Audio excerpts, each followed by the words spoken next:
Hello students. आज हम physics का एक नया चैप्टर स्टार्ट करेंगे, ग्रेविटेशन। बहुत ही इंटरेस्टिंग सा चैप्टर है, एकदम मन लगा के पढ़ना, अच्छा लगेगा इसमें। तो ग्रेविटेशन की हम बात करें तो हमने थोड़ा तो इसके बारे में हम जानते हैं, एक रफ आइडिया तो हमारे पास है ही कि ग्रेविटेशन होता क्या है। जैसे कि मैं अपना एग्जांपल लूँ कि अगर मैं एक बिल्डिंग के ऊपर गया, ठीक है, बिल्डिंग के ऊपर गया और मेरे हाथ में ये मार्कर है, बिल्डिंग के ऊपर जाके मैंने ये मार्कर छोड़ दिया। छोड़ने से क्या हुआ, तुम नोटिस करोगे ये जो मार्कर है ये अर्थ की तरफ जाएगा। ऐसा क्यों नहीं हुआ कि ये जो मार्कर है ये किसी दूसरी डायरेक्शन में चला जाए या ये ऊपर उठ जाए या ये साइड में गिर जाए, ऐसा क्यों नहीं हुआ? ये स्ट्रेट अर्थ की तरफ ही क्यों गया? क्यों? क्योंकि ग्रेविटेशन फोर्स लग रहा था इस पे, अर्थ का ग्रेविटेशन फोर्स लग रहा था। चलो मान लो ये तो हमने क्या किया, इस पेन को मैंने नॉर्मली नीचे ड्रॉप किया। अगर मैं इस पेन को किसी एंगल पे ऊपर थ्रो करूं या फिर स्ट्रेट फॉरवर्ड ऊपर थ्रो करूं तो क्या होगा? क्या ये हमेशा जाता रहेगा ऊपर? नहीं, ये वापस से नीचे आ जाएगा। क्यों? क्योंकि इस पे ना एक फोर्स लग रहा है, एक अट्रैक्टिव फोर्स लग रहा है अर्थ से, एक ग्रेविटेशन फोर्स लग रहा है, जिससे क्या हो रहा है, ये जो पेन है ये कहीं और जाता नहीं जा रहा है, ये वापस अर्थ पे आ जा रहा है। समझ में आया? ये तो अपना नॉर्मल एग्जाम्पल हो गया जो अपन खुद कर सकते हैं। एक यूनिवर्सल लेवल पे बात करते हैं। चलो, यूनिवर्सल लेवल पे हमने सोलर सिस्टम हम जानते हैं इसके बारे में। सोलर सिस्टम में क्या क्या होता है? सन होता है, मून होता है, प्लैनेट्स होते हैं, बहुत सारी चीज़ें होती है, स्टार्स होते हैं। अच्छा, इसको अपन थोड़ा बोर्ड पे देखते हैं। जैसे अपना सन है, ठीक है, सन के आसपास प्लैनेट्स रिवॉल्व करते हैं। प्लैनेट्स के तौर पे हम अपना अर्थ ले लेते हैं। हमारी ये अर्थ है, अर्थ क्या रिवॉल्व करती है एक इलेप्टिकल पाथ में। अर्थ जो है वो सन के रिवॉल्व करती है, रिवॉल्यूशन करती है, ठीक है। अच्छा, ये रिवॉल्व क्यों करती है? ऐसा क्यों नहीं होता कि जो अर्थ है वो सन को बोले यार बहुत टाइम से मैं तुम्हारे आसपास रिवॉल्व कर रही हूँ, अब मेरा मन उठ गया है, अब मैं किसी दूसरी डायरेक्शन में जाना चाहती हूँ। ऐसा क्यों नहीं होता? क्यों? क्योंकि जो सन है ना उस पर एक अट्रैक्टिव फोर्स लगता है, ठीक है। जो सन है अर्थ पे एक अट्रैक्टिव फोर्स लगाता है, इस वजह से ये जो अर्थ है वो इसी पाथ पे रिवॉल्व करती रहती है, अर्थ किसी दूसरी डायरेक्शन में नहीं जाती, अर्थ सन के अट्रैक्टिव फोर्स के कारण। अब ये जो अट्रैक्टिव फोर्स है ये क्या होता है? ये होता है ग्रेविटेशन फोर्स। सन अर्थ पे ग्रेविटेशन फोर्स लगाता है, उसको अपनी तरफ अट्रैक्ट करता है। तो एक बात बताओ, क्या ये सन और अर्थ के ऊपर ही होता है क्या? नहीं, ये पूरे प्लैनेट्स, सोलर सिस्टम में जितने भी प्लैनेट्स हैं उन सब के ऊपर ग्रेविटेशन फोर्स काम करता है। जैसे अर्थ और मून की बात कर लें, जैसे ये अर्थ है, एक मिनट,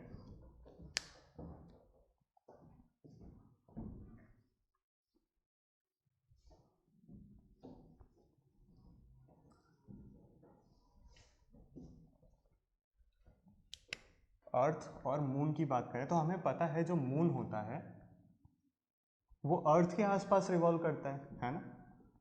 जो मून है वो अर्थ के आसपास रिवॉल्व करता है। तो ये रिवॉल्व क्यों करता है? क्योंकि जो अर्थ है वो मून पे ग्रेविटेशन फोर्स लगाता है, एक अट्रैक्टिव फोर्स लगाता है, जिसकी वजह से क्या होता है, मून किसी दूसरी डायरेक्शन में नहीं जा पाता। समझ में आ रहा है? एक रफ आइडिया हमने देखा कि ग्रेविटेशन फोर्स होता क्या है, ठीक है। अच्छा, अब इसकी स्टार्टिंग कैसे हुई? ग्रेविटेशन फोर्स को डिस्कवर किसने किया? तो एक स्टोरी थी इसकी, तुमने नाम सुना होगा, एक साइंटिस्ट था आइजैक न्यूटन करके, ठीक है। आइजैक न्यूटन एक दिन, या कुछ भी मानो, एक दिन एप्पल ट्री के नीचे सो रहा था, आराम से सो रहा था। जैसे क्या हुआ, एक एप्पल ट्री है, मान लो ये एप्पल है एक, और आइजैक न्यूटन सो रहे थे उसके नीचे। अब हुआ क्या, ये जो एप्पल है वो आइजैक न्यूटन के सर पे आके गिरा, और आइजैक न्यूटन को लगा कि यार ऐसा क्यों हुआ, ये क्यों नहीं हुआ कि जो एप्पल है किसी दूसरी डायरेक्शन में चला जाता, ये इधर उधर इधर लेफ्ट साइड में कहीं भी जा सकता था, ये नीचे ही क्यों आया, ये मेरे सर पे ही क्यों टकराया। उसको ये बात थोड़ी सी अजीब सी लगी कि यार इसका रहस्य तो जानना पड़ेगा। उसने ये भी देखा कि जो भी चीज़ हम ऊपर फेंक रहे हैं वो वापस नीचे आ जा रही है, लेकिन इसका कारण क्या है। तो उसने इसके बारे में रिसर्च किया। इसको थोड़ा मिस्टीरियस लगा था कि बार बार हर चीज़ जो ऊपर जा रही है वो नीचे आ रही है, एप्पल नीचे आ रहा है, सब कुछ नीचे आ रहा है। तो उसको ना ये मिस्ट्री सुलझानी थी, वो इसमें पूरा रिसर्च करने लगा और फिर उसने ना कुछ थ्योरी दी। और वो थ्योरी क्या थी, उसने बताया कि पूरे यूनिवर्स में जितने भी ऑब्जेक्ट होते हैं जिनका कुछ मास होता है, ध्यान से सुनना, जैसे जितने भी ऑब्जेक्ट्स हैं यूनिवर्स में जिनका कुछ मास होता है, जैसे मान लो ये एक पेन है, इसका कुछ मास है, ये एक पेन है, इसका कुछ मास है, वो दोनों ऑब्जेक्ट जिनका कुछ मास होता है ये आपस में अट्रैक्ट करते हैं, एक अट्रैक्टिव फोर्स लगाते हैं। इसको अपन बोर्ड पे समझते हैं, देखो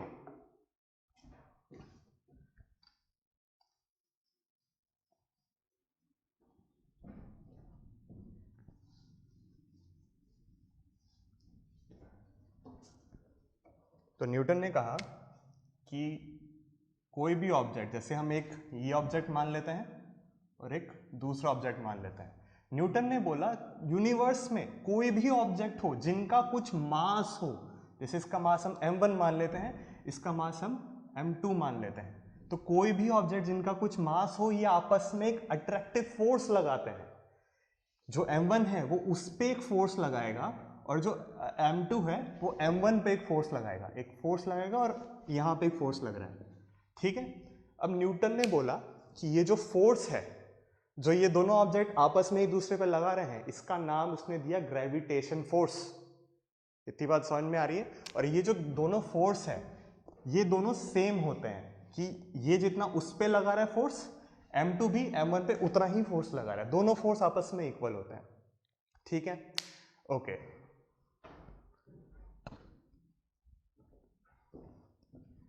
इसके आगे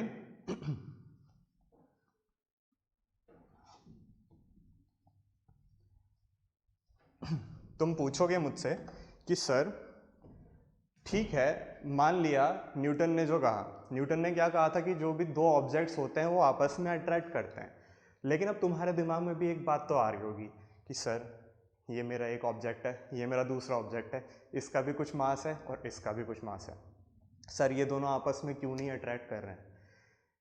न्यूटन के अकॉर्डिंग तो इनको अट्रैक्ट करना चाहिए था, लेकिन ये आपस में अट्रैक्ट क्यों नहीं कर रहे हैं? तो इसके दो पॉइंट्स हैं।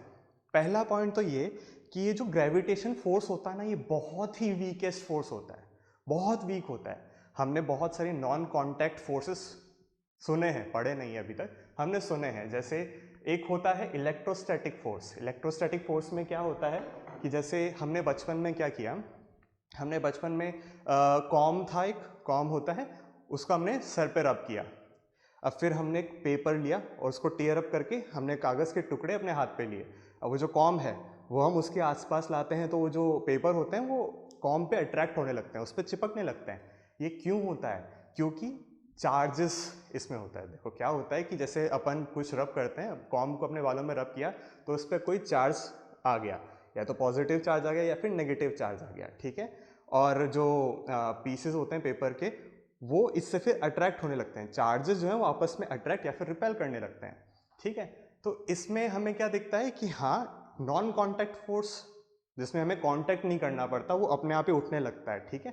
एक तो होता है कांटेक्ट और नॉन कांटेक्ट। कांटेक्ट में वो जिसमें हम जैसे कोई दरवाजा है उसको अपन कांटेक्ट करके अपन पुश कर रहे हैं, है ना, वो उसमें अपन का कांटेक्ट लग रहा है। लेकिन नॉन कांटेक्ट में अभी जैसे देखा तुमने इलेक्ट्रोस्टैटिक फोर्स, हमने बालों में रब किया और पेपर थे, कागज़ के टुकड़े थे, उनको हमने अट्रैक्ट किया, ठीक है।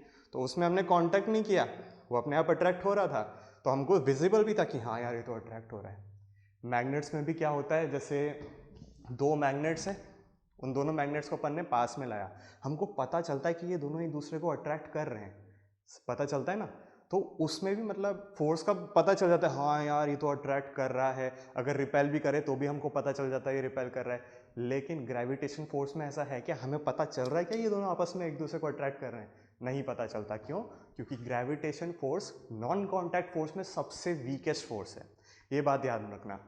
और इसको और आगे समझते हैं कि ये जो दो पेन थे ये आपस में क्यों नहीं अट्रैक्ट करे। इसका एक सिंपल सा लॉजिक है, इसको एक एग्जांपल से समझते हैं। मान लो एक ये मैग्नेट है और एक ये मैग्नेट है, दो मैग्नेट्स हैं। इसके नीचे मैं बहुत बड़ा सा मैग्नेट रख दूं,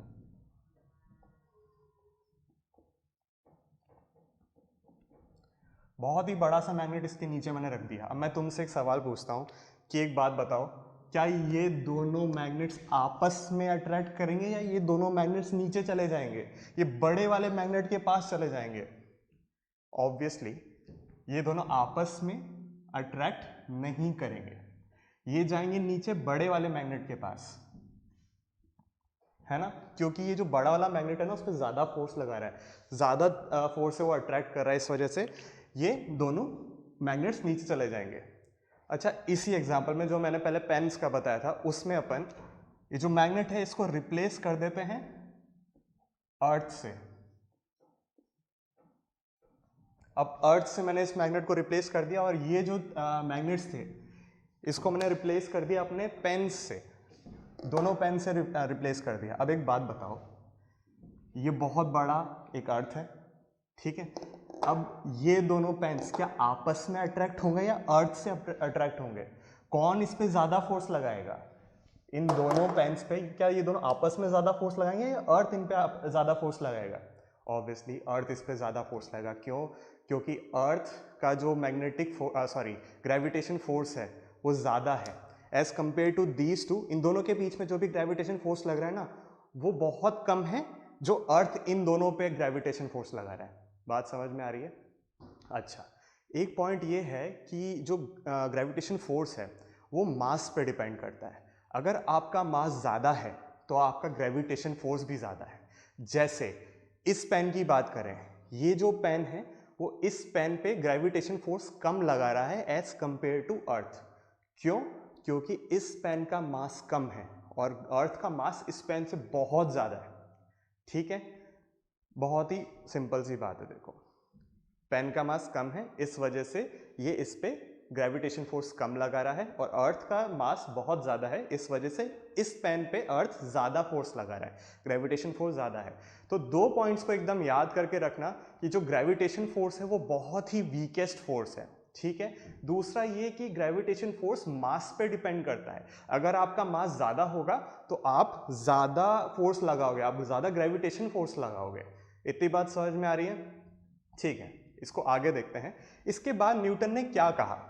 इसके बाद चलो, न्यूटन ने इतना तो हमको बता दिया कि एक ग्रेविटेशन फोर्स करके एक चीज़ होती है जिसमें दो ऑब्जेक्ट जिनका कुछ मास होता है वो आपस में अट्रैक्ट करते हैं, ठीक है, ये तो न्यूटन ने बता दिया। इसके आगे उसने बोला कि ये जो फोर्स है वो किसी चीज़ पे डिपेंड करता है। इसके लिए उसने एक लॉ दिया, एक कानून दिया न्यूटन ने, जिसका नाम दिया उसने लॉ का नाम दिया यूनिवर्सल लॉ ऑफ ग्रेविटेशन। एक कानून दिया, लॉ दिया ना उसने, न्यूटन ने एक कानून बताया उसने, इसका नाम दिया उसने universal law of gravitation.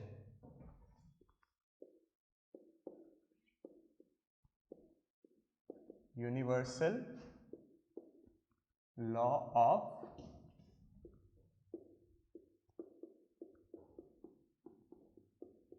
Gravitation, ठीक है।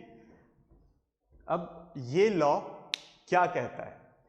ये लॉ कहता है कि every body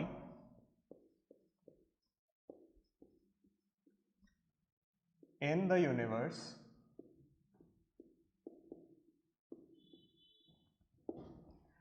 attract each other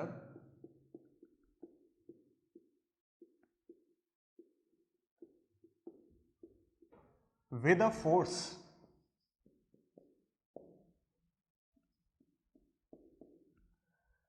या फिर इसको ऐसे लिखें, every body in the universe attract every other object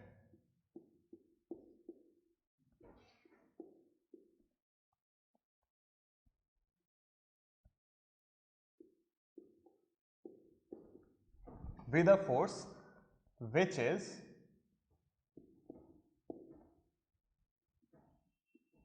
directly proportional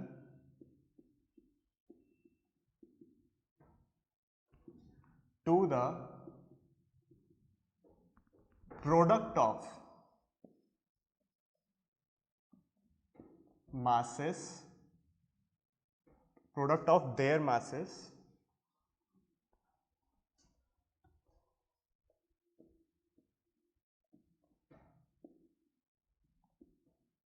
and inversely proportional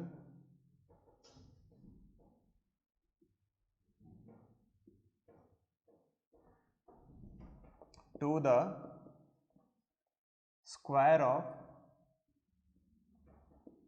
distance between them. अब इसका क्या मतलब हुआ? इसका मतलब ये हुआ, देखो, every object in the universe attract every other object. सही बात है कि हर एक ऑब्जेक्ट जो यूनिवर्स में है वो एक दूसरे को अट्रैक्ट कर रहे हैं विद अ फोर्स। अब उस फोर्स के बारे में न्यूटन ने कहा ये फोर्स किस चीज़ पे डिपेंड करता है। जैसे एक एग्जांपल से समझते हैं कि मान लो एक ये ऑब्जेक्ट है और दूसरा ये ऑब्जेक्ट है, इसका मास कुछ m1 है और इसका मास कुछ m2 है, ठीक है। ये दोनों आपस में एक दूसरे को एक अट्रैक्टिव फोर्स लगा रहे हैं, ठीक है, एक अट्रैक्टिव फोर्स लगा रहे हैं। एक और चीज़ हमने अज्यूम किया कि इन दोनों के बीच में जो डिस्टेंस है, अच्छा डिस्टेंस ना सेंटर से लेते हैं अपन, जैसे यहाँ से सेंटर है, हम यहाँ से इसके बीच में नहीं लेंगे, जैसे एंड टू एंड नहीं लेंगे, स्टार्टिंग तक नहीं लेंगे, हम सेंटर से लेंगे। सेंटर से कैसे लेंगे मैं बताता हूं तुमको। सेंटर से कैसे लेंगे, यहां पे इसका सेंटर है और यहां पे इसका सेंटर है, इन दोनों के बीच में कुछ डिस्टेंस है, उसको मैंने डिस्टेंस को r नाम दे दिया। इतनी बात समझ में आ रही है? ओके। अच्छा, न्यूटन ने बोला every object in the universe attract every other object. जैसे ये एक ऑब्जेक्ट है m1, ये उसको अट्रैक्ट कर रहा है विद अ फोर्स। अब फोर्स के बारे में बात करिए कि जो फोर्स है वो डायरेक्टली प्रोपोर्शनल है प्रोडक्ट ऑफ देयर मासेस के। प्रोडक्ट ऑफ देयर मासेस मतलब m1 into m2, product of their masses के प्रोपोर्शनल है। जैसे क्या है, अगर इनका मास बढ़ेगा, ऑब्जेक्ट्स का मास बढ़ेगा तो इन दोनों के बीच में जो ग्रेविटेशन फोर्स है वो भी बढ़ेगा, ठीक है। दूसरी बात क्या बोली न्यूटन ने, and inversely proportional to square of distance between them. Square of distance between them यानी क्या हुआ, जो फोर्स है वो इनवर्सली प्रोपोर्शनल है। इनवर्सली प्रोपोर्शनल मतलब 1/r², इनवर्सली मतलब 1/, ठीक है। और किसके इनवर्सली प्रोपोर्शनल है, square of distance between them. मेरा डिस्टेंस था इसमें r, डिस्टेंस का स्क्वायर कर दिया। इतनी बात समझ में आ रही है? अच्छा, इसके बाद पहले तुम चलो इतना नोट कर लो, उसके बाद अपन आगे देखते हैं। तुमने नोट कर लिया होगा ये, मिटा रहा मैं।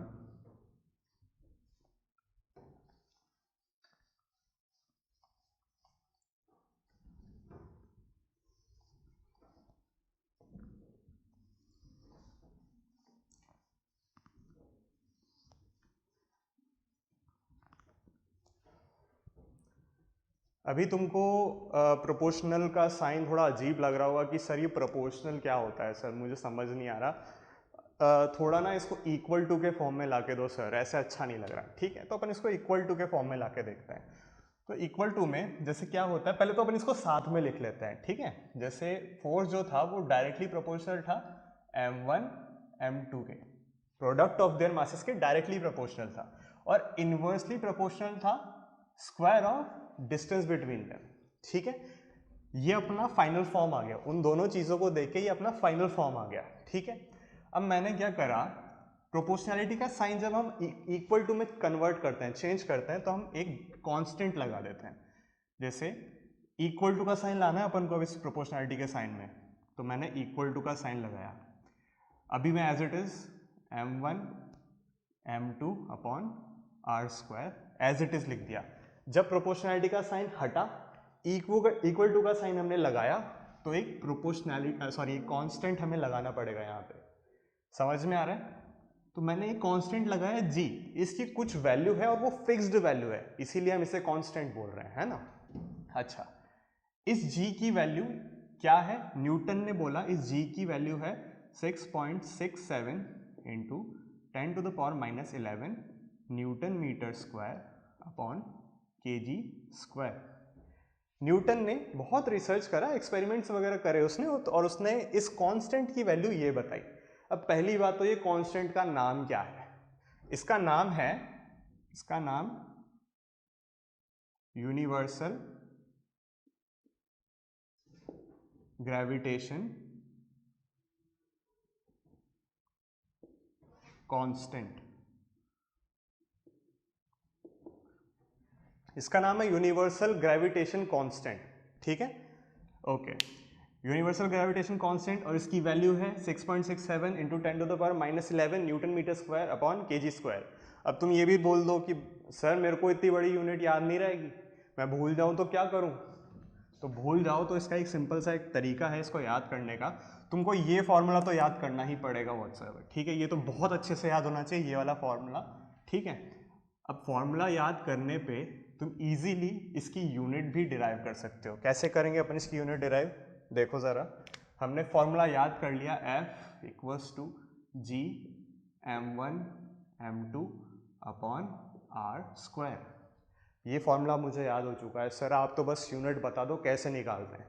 फोर्स की यूनिट हमको पता है, फोर्स की यूनिट होती है न्यूटन इक्वल्स टू जी। इसकी यूनिट तो हमको पता लगानी है कि इसकी यूनिट क्या होगी, m1 m2। m1 क्या है? मास, मास की यूनिट होती है kg, तो मैंने kg कर दिया इधर, ठीक है। m1 का यूनिट है kg, m2 का यूनिट है kg, ये सब मल्टीप्लाई में चल रहे हैं, डिवाइड बाय r। r क्या है? Distance between them.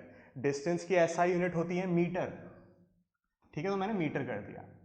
और यहाँ पे स्क्वायर था, डिस्टेंस का स्क्वायर था, तो यहाँ पे भी मीटर का स्क्वायर हो जाएगा। इतनी बात समझ में आ रही है? अच्छा, मीटर स्क्वायर गया इधर, मैंने क्रॉस मल्टीप्लाई कर दिया, न्यूटन मीटर स्क्वायर हो गया इधर। जो केजी इंटू केजी है ये केजी स्क्वायर हो गया, केजी स्क्वायर नीचे आ जाएगा, इसके नीचे आ जाएगा क्रॉस मल्टीप्लाई में, तो यहाँ पे केजी स्क्वायर हो गया और यहाँ पे सिर्फ जी बचा। तो ग्रेविटेशन कांस्टेंट की, यूनिवर्सल ग्रेविटेशन कांस्टेंट की यूनिट क्या हो जाएगी? Newton metre square upon KG square, ठीक है। इतनी बात समझ आ रही है? ओके, इसको नोट कर लो, फिर आगे देखते हैं, ठीक है, नोट कर लिया होगा तुमने। अच्छा, अब एक छोटी सी बात अपन डिस्कस करते हैं, इसके इंपॉर्टेंस क्या है, ग्रेविटेशन फोर्स का क्या इंपॉर्टेंस है, हम क्यों पढ़ते हैं इनको? इसका इंपॉर्टेंस तो भाई बहुत ज़्यादा है। जैसे अपन ने अभी डिस्कस किया, हम जैसे सोलर सिस्टम में होता है कि जो सन है वो सारे प्लैनेट्स को अपने पास अट्रैक्ट करके रखता है ना। और अगर वो अट्रैक्ट नहीं करेगा ना तो सारे प्लैनेट्स इधर जा रहे हैं उधर जा रहे हैं, कुछ भी हो रहा है प्लैनेट्स के साथ। तो क्योंकि जो सन है वो उन पे ग्रेविटेशन फोर्स लगा रहा है, इसीलिए वो एक इलिप्टिकल पाथ में सारे प्लैनेट्स रिवॉल्व कर रहे हैं, ठीक है। एक तो ये थोड़ा इंपॉर्टेंट पॉइंट हो गया। दूसरा ये कि अगर ग्रेविटेशन फोर्स नहीं होगा, अगर अर्थ हम पे ग्रेविटेशन फोर्स नहीं लगाएगी तो हम सब उड़ जाएंगे इधर उधर, हम तैरते मिलेंगे। अगर मैं इसे छोड़ दूंगा पैन को तो ये यहीं पे उड़ता रहेगा। तो हमको वैसे ज़मीन पे रहना पसंद है ना, हम घर वगैरह सब बना रहे हैं ज़मीन पे बना रहे हैं, और अगर ग्रेविटेशन फोर्स ही नहीं होगा तो हम कैसे रहेंगे, हम कैसे जिएंगे, है ना। अच्छा, एक और इम्पॉर्टेंस है इसकी, जैसे ये जो ग्रेविटेशन फोर्स है ना, ये एटमॉस्फेयर को बाइंड करके रखता है। अगर ग्रेविटेशन फोर्स ही नहीं रहेगा तो जैसे जितना भी एटमॉस्फेयर है अर्थ में वो इधर उधर उड़ गया, फिर क्या होगा, हम सांस कैसे लेंगे, ऑक्सीजन कैसे मिलेगा? क्योंकि ग्रेविटेशन फोर्स ना सारे एटमॉस्फेयर को पकड़ के रखता है।